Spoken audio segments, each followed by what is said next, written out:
Welcome to an episode of the award-winning podcast Art Insiders New York. My name is Anders Holst. The theme of the podcast is New York, with a focus on behind-the-scenes conversations with fascinating people who are making an impact in the world of art, design, and architecture. As you travel through the New York subway system, you may not know it, but you are traveling through one of the largest and most diverse collections of public art in the world. In this episode, Sandra Bloodworth, the director of MTA Art and Design, takes us on a tour of the new Grand Central MADISON terminal, the new commuter rail terminal for the Long Island Railroad that sits beneath Grand Central. We visit the stunning glass mosaic by Yayoi Kusama from My Eternal Soul series, called A Message of Love Directly from My Heart Unto the Universe, and the commissioned work by Kiki Smith, including 5 individual mosaics across 2 levels of the new terminal. Sandra explains the process behind bringing world-class art to the subway system and why the display of public art is so vital to society. The permanent collection of MTA Art and Design, with works created in mosaic, terracotta, bronze, glass, and mixed media sculpture, contains some 350 works. Add to that a broad spectrum of artistic activity, including posters, photography, digital art, music, and poetry, and you get the full scope of MTA Art and Design. So Sandra, welcome to the podcast Art Insiders New York. We're very happy to have you here. Thank you. I'm happy to be here. I travel in the subway. I've traveled in the subway for many, many years, and I've admired the art. But there was one thing that caught my eye recently, and that was an article in a newsletter, Untapped, of Kiki Smith's art in the new Grand Central MADISON. That's right. You have 5 works of Kiki here at Grand Central MADISON, and they are delightful. I'm looking forward to sharing those with you today. But one thing, we also have the work of Yayoi Kusama here. Yes. And I'll be delighted to share those too. Wonderful. So for our listeners, just to give them an orientation, so we met beneath the famous clock at Grand Central Terminal, and then what did we do? We took the stairs? We took the stairs down to the lower level where we have our food court. Yep. And then we took the escalator down into Grand Central MADISON. So what is Grand Central MADISON, if we just try to get a little bit of a context to what we're talking about? What is that? Grand Central MADISON is a new terminal beneath Grand Central Terminal in Midtown Manhattan, of course. And it's the opportunity we have now for people, to our customers, to travel from Long Island directly into Midtown Manhattan. So it's a brand new terminal that's been in work in progress for many years, I understand. Yes, it has been in progress. The building of the terminal has taken quite a few years, but it is an amazing place for New Yorkers and visitors to come and to really experience what it's like to have almost a world unto itself beneath Grand Central. Yeah. So how long have you been involved in this project? From the start, when it started in 2008, or is it more recent than that? The architects reached out to talk to us about the planning of art, and that was from the very beginning. The architects, which was Peter Hopkinson, that we worked directly with, though it was a number of people on the team, who is with Jim Harris at the time, now AECOM, worked together to really conceive how the art would work within the new space. So now we've landed here in the staircase, and what I see here is a number of light boxes. Yes, these light boxes are quite wonderful. Yeah. Here you see the work of Paul Pfeiffer, photographer, in a work titled The Gold Man. And we're working closely with the International Center of Photography, ICP, to present the work of photographers here in these fantastic display cases. Yeah, they're truly beautiful. We're going to move straight forward down the concourse. This is called the MADISON Concourse. And we're going to take a walk along it, and then we'll take you to the lower level.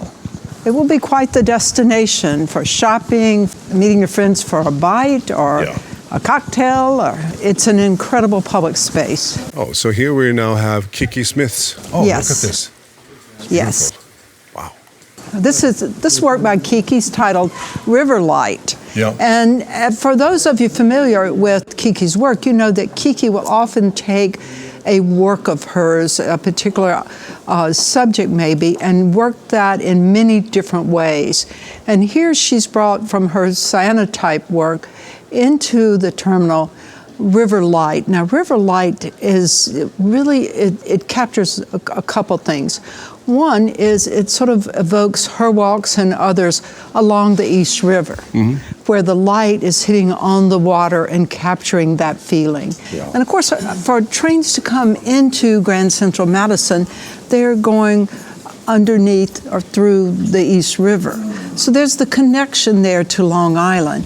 But it's also a connection to Grand Central Terminal above, where you see in the imagery, you see both the light, the glints on the river, but they also become sort of starburst. But it goes much further, as you see the starburst also relate to the Grand Central Terminal ceiling and the sky ceiling. How did you choose Kiki Smith for this installation? Yes, we chose Kiki and as well as Kusama. We began with a call for artists. We have a selection process by which we select all of the artists in the MTA collection. Yeah. And it's quite an extensive selection process. We have arts professionals and stakeholders for the project that become part of this meeting where we select the artist.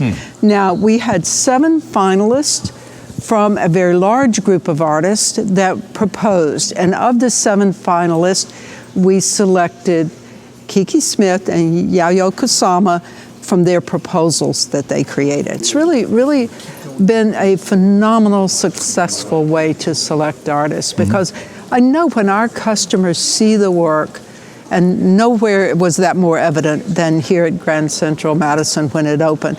When our customers see, they know this work is for them. Yeah. And because it was selected, it was created with them in mind. And that's just an incredibly wonderful story. Both Kiki and Kusama, they both were, repeatedly, their work speak of the people who they're creating this for. I see. Do you follow up the writers' feedback on the art? I mean, do you have a conversation with them? Well, we hear through a myriad of ways, but, here we had that exciting moment of seeing customers react to the work. Yeah. And you'll see it today. You'll see people stopping, taking pictures, reaching out to touch it. The wonderful thing about the work in our system is, we're not a museum in the traditional sense. Yeah. You can reach out and touch the work. You can experience it. So talking about the museum, I bought this beautiful book, The Underground Museum of New York, that you have New York's done. Underground Art Museum. I'm a little familiar with it. It's beautiful collection of the art. Now, thank you. How many? So, is it the largest museum in the United States? Can you say how many pieces are there in the collection? How do you measure it? Well, if you count the attendance, it's definitely the largest museum in the country. We have nearly 400 works of art that have been commissioned, with the 380 that have been installed so far. We have works throughout New York City, as well as in our rail stations in the area. I believe there are 470 subway stations, something like that? 472. I would say over 50% of our stations have art. I see. Has been installed, and we continue to commission work. This is actually a very beautiful concourse. This is the Madison Concourse, and as I mentioned, you see the portals, the arches upstairs in Grand Central Terminal, and that influence, the architects brought that form into this space. And that gives you this sense of familiarity. Yes. This sense of connection between the architecture of this new space and the historic architecture of Grand Central Terminal. Yes. That was no small feat. You feel so right, don't you, when you're walking here? You feel good in this space. You're absolutely and right. And to be many stories below in the space and have that feeling of comfort in a way that you feel comfortable walking here. Yes. And I think that's one of the things our customers, they spot first, that they feel good in this space. Yes, they've done a really good job. And also you feel almost like it's daylight here. That it's daylight coming down on the sides. Yes, yes. They've done a very good job there. So the museum, so you have then different parts of your art museum. You have, of course, this, what we see here, like the art on the walls, then you have photography, digital art, music, posters. poetry. You know, we call it a museum because we want to, it's a museum for the people. We want that to be known, and our customers know it, that this is a place for our customers. It is a transportation facility, first and foremost. But within that, you clearly see that someone cares about the experience of our customers, that the MTA wants our customers to have a very positive experience. And they want them to come back here. We want New Yorkers and visitors to come here as we develop this space. We want them to meet their friends here. And I can see people saying, meet me across from the Kusama. Yeah. Then you know you've done your mission, correct, right? Yeah. So this concourse goes then from 5th, what do we say, 42nd Street? 43rd until 48th. I see. So we're traveling north. We're traveling north. You know, Kusama thinks of New York as her spiritual home. She has said that, you know, New York helped her so much as an artist, and it helps other artists. And here, this is in a way it's her first permanent public artwork in New York. Wow. So here we have a very colorful display of suns and faces and microorganisms, and it's beautiful. It's very lively. Let's look at it a little closer. Okay. You see these sort of amoeba-like forms, and you know, Kusama's work is, you know, if you had to sum it up, it's about mark making. Compulsive mark making. She's quite well known, as you know. Mm-hmm. She's considered one of the most, if not the most popular of artists in the world. Mm-hmm. You know, with quite a following of people who come to see her work. This particular work, you know, she's known for her compulsive mark making. All of her work has come out of that need. And so for all these years, she's been able to work compulsively, which is part of the work. The work is mixed with her work. She feels both the sort of dark side of things, but she has a way of taking that and bringing that out into a joy, if you will, a joy for others. I see. So, you know, many of them, these sort of amoeba-like forms, they're repetitive, they come. You see, of course, she's known for her polka dots, and the polka dots exist in this. And the imagery is repetitive and yet unique in every image. You see the color, of course, is critically important to her work. So her work, this is taken from a series of paintings, very, very specific paintings, and the color was the most important things for the mosaicist to capture. Kusama worked with Miyota Artistic Mosaics to create this work, and the work is taken from her proposal, which come from a series of paintings from My Eternal Soul series. Yeah. And the color is so critically important.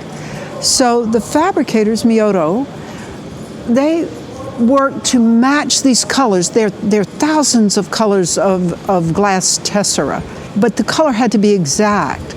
Miyota worked with Mosaici di Donna of Murano to create 13 exacting colors to match the actual paint samples from Kusama. Incredible. And from there, they took those colors, and if you look closely, they mingle in other colors. You can see it here where the mingles of other colors to make those colors vibrate, just as her paintings vibrate, so that nothing is lost from the paintings in translation to mosaics. Fantastic. And if you look through, you see it. Kusama will have in her work sometimes a silver, and you see the silver, which is made from white gold.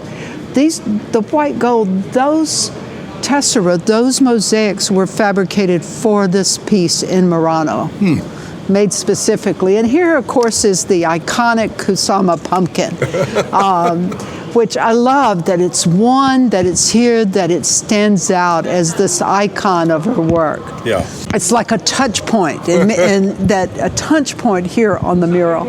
On the wall, you can see these 13 very special colors. And of course, white is number 14. And the way the paint is interpreted here, it's almost as if you feel the light reflecting on the paint. But of course, it is glass, it is Murano mosaics.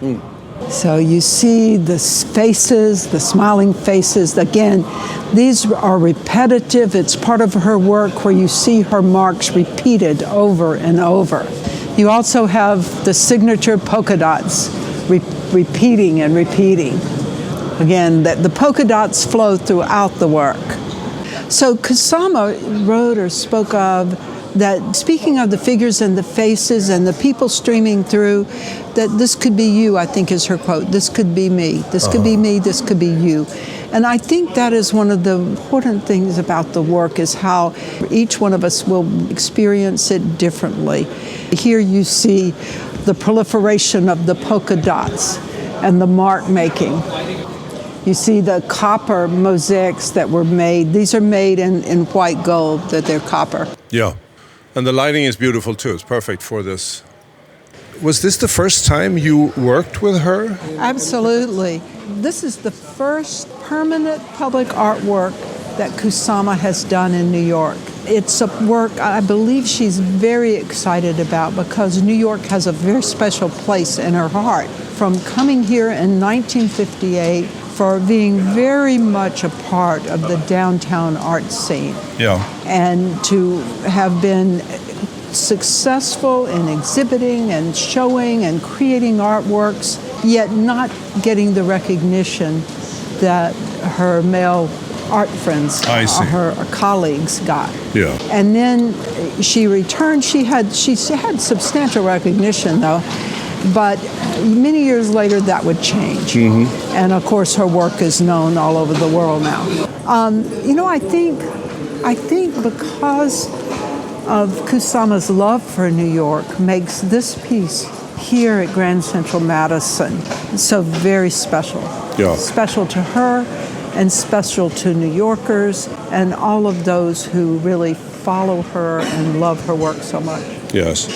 It seems like it's not only a beautiful piece of art, but also it's like a life destiny in a way. Yeah, that's a great way to say it, but it brings her presence, the presence of Kusama, back to the city that she loved and that she feels was very much a part of her life as an artist, of coming here in 1958 and establishing herself, and yet her work developed here in so many ways. Certainly that had all begun before she came to New York, but that work developed, and she lived in quite a community of artists here in the city.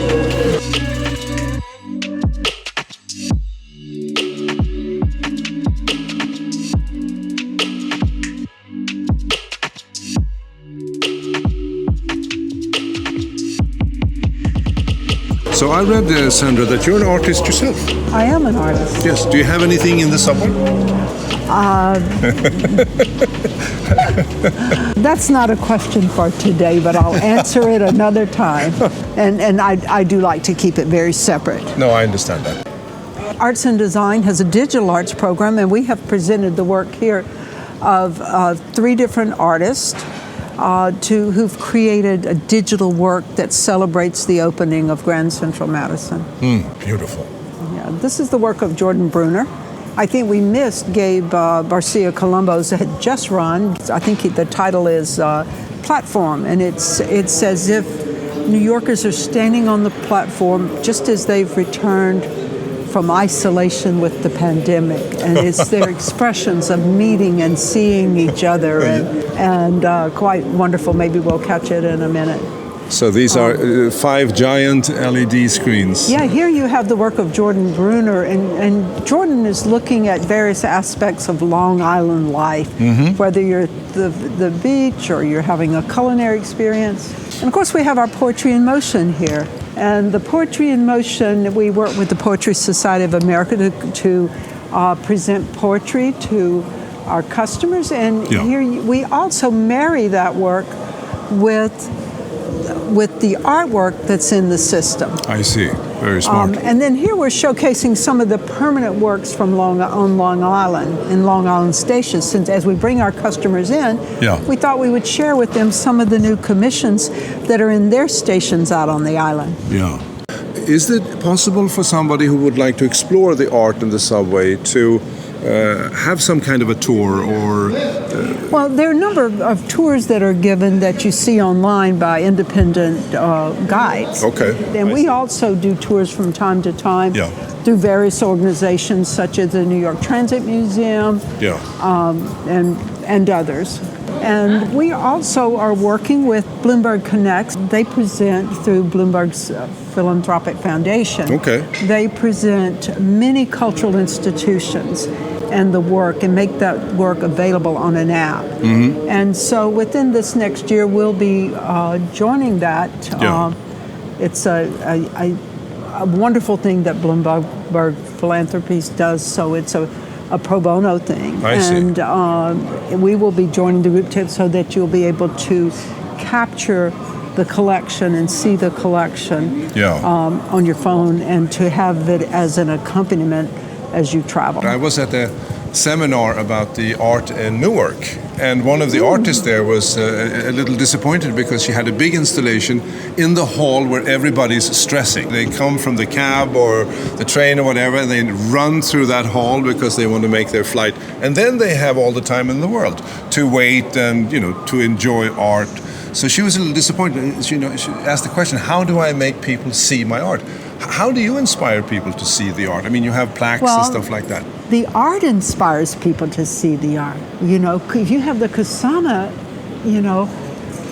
that work draws people in to see it. And so the art inspires. I don't know if you've seen Nick Cave at Times Square, but the work, go to Times Square. Yeah, I will. And you will be inspired. So now we are approaching the end of this concourse. Yes. 48th Street. Yes. Ahead of us, I want you to be able to take in this sort of experience of coming through these forms that are so reminiscent of Grand Central above, and yet here they appear again, and you're walking through these portals, and ahead of you is Kiki Smith's work, The Sound, as if almost a rainstorm over the sound on Long Island. So Kiki has presented on this lower level these 4 works within these recessed alcoves, and each of them gives you a little of the nature of Long Island and the landscape of Long Island in a unique way. One of the very interesting things about the art and the architecture here is sort of this dialogue across time. The architect, there were a series of chief architects. The one that Arts and Design worked with very early on was Peter Hopkinson. And we worked with Peter as he shared this vision of these forms and these spaces. And he worked with us to identify how the art would relate to the architecture. And it's in these 4 locations that you see it so clearly. No, this is a beautiful seascape, and it's raining. And it's raining. And it's beautiful. It almost feels like it's an open window here out into the exactly. to Long Island Sound. Just as these architectural forms are portals of which you are visioning the art as if it is out in the landscape. Yes. It's almost as if the artist was in dialogue with the architect 20 years before. But what she was in dialogue with was the space. Mm-hmm. She was in dialogue with the architecture, which is consistent in her work, in really absorbing and looking at the architecture or the covering of something, whether it's a physical architecture or, as she has sometimes said, maybe the cloth becomes the architecture of something. Yeah, well, she's definitely bringing in nature into the underground here. So here we have quotes on the right-hand side, is it? The quotes are not part of the art program. However, I understand they're quotes from New Yorkers, and New Yorkers that are, sort of capturing various aspects of New York and being a New Yorker. Now, here you have the work is called The Spring, and there are 4 portals, so you're going to see 4 works by Kiki Smith. Again, the experience as if you're capturing a moment in the landscape. And you see the wild turkeys. Oh, yeah. Beautiful. These works are fabricated by Meyer of Munich, and the artisans are able to truly sort of, Kiki had not done a mosaic work prior to this. She had worked with Meyer over the years, for many years, with painting in glass, but she had not done this big public work. But she had done tapestries with Magnolia out on the West Coast, and in seeing her work change in that scale, I think was exciting to her to think about doing a work in mosaic. Of course, I think it was also a little nerve-wracking, but in overall, she worked with the studio in Munich, and she, I believe, is very delighted with the sort of powerful work that has come out of this process. And so let's talk about the other piece that we passed. We have, which was the one that really caught my attention when I saw it. So explain to me the motif.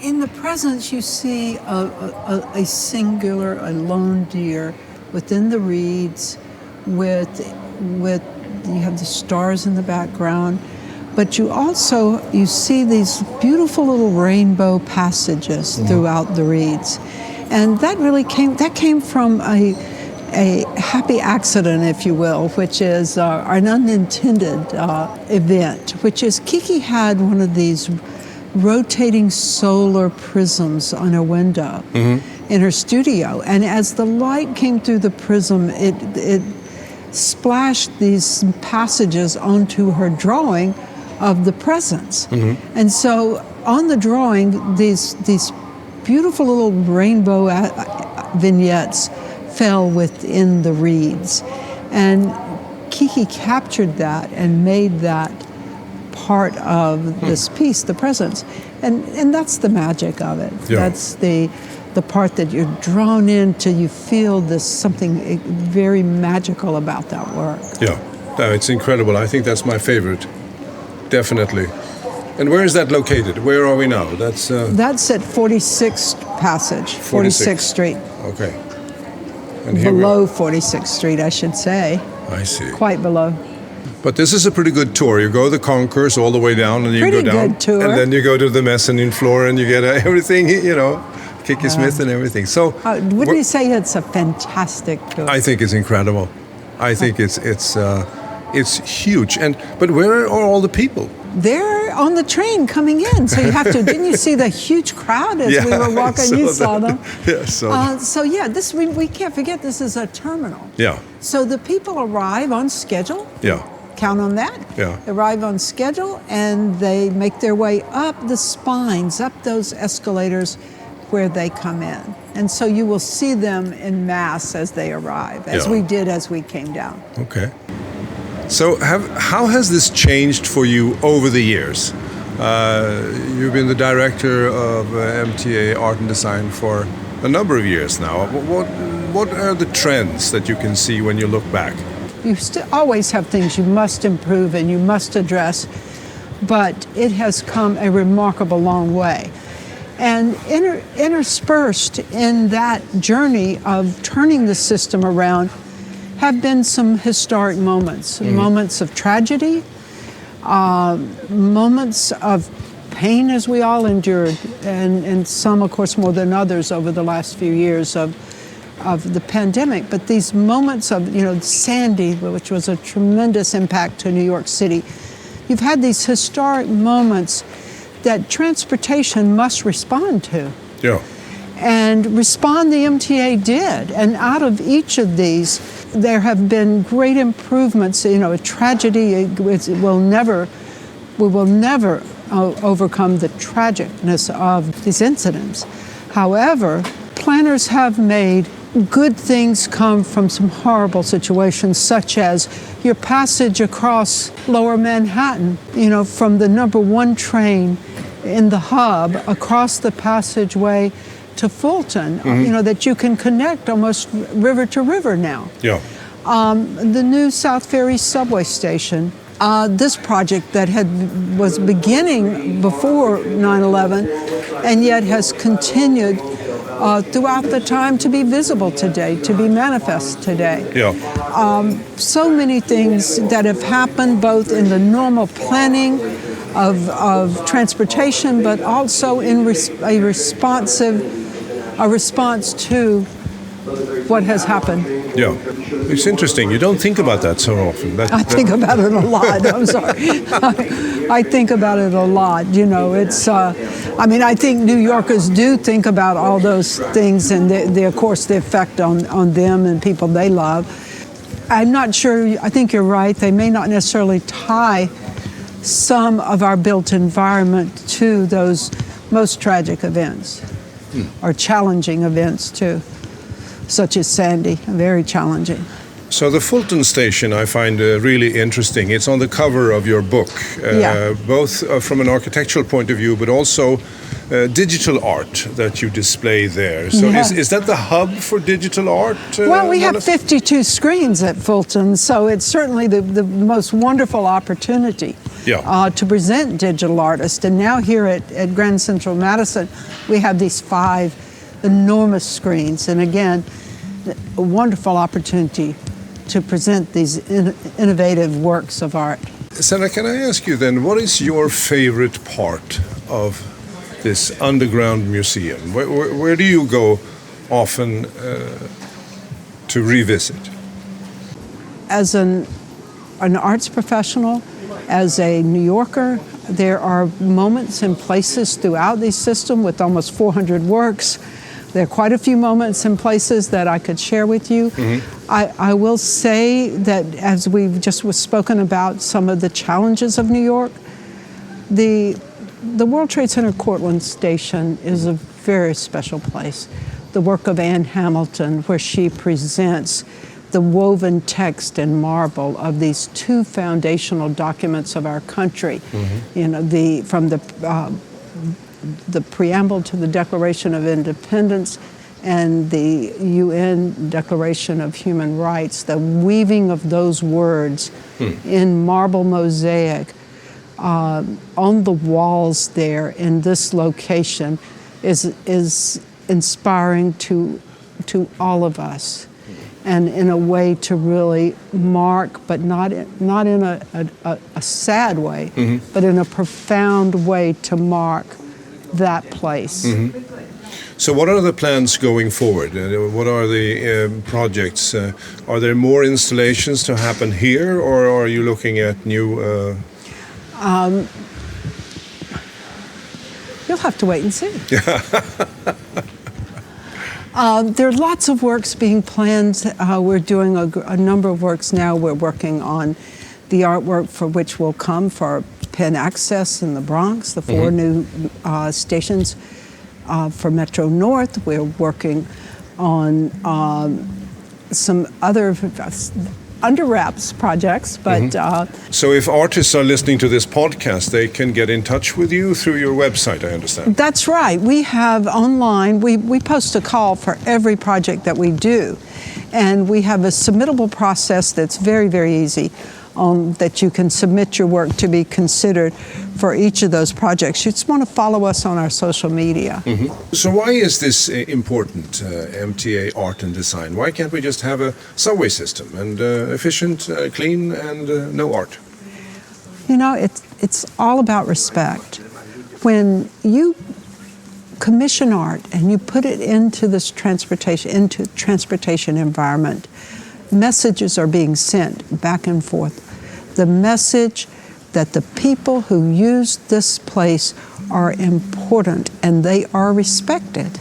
When people respect a place, then they take better care of it, and they feel, it brings out that better nature of people to when they know they're cared about, when they know that somebody's thinking about them and wants this. You can't walk along here and look at Kiki Smith or Kusama's work and not know that someone thought you were important and you were respected enough to bring great art to this place. That's it. That's it. And I'd like to thank you, Sandra, for taking the time to talk to me about this wonderful place that you presented. So thoughtful, beautiful pieces of art, I have to say.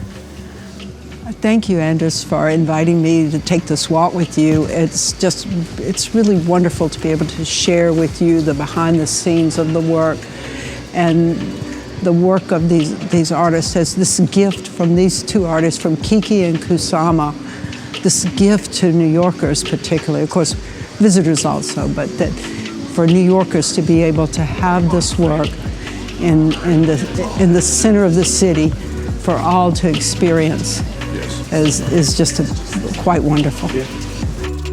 This is Art Insiders New York, and my name is Anders Holst.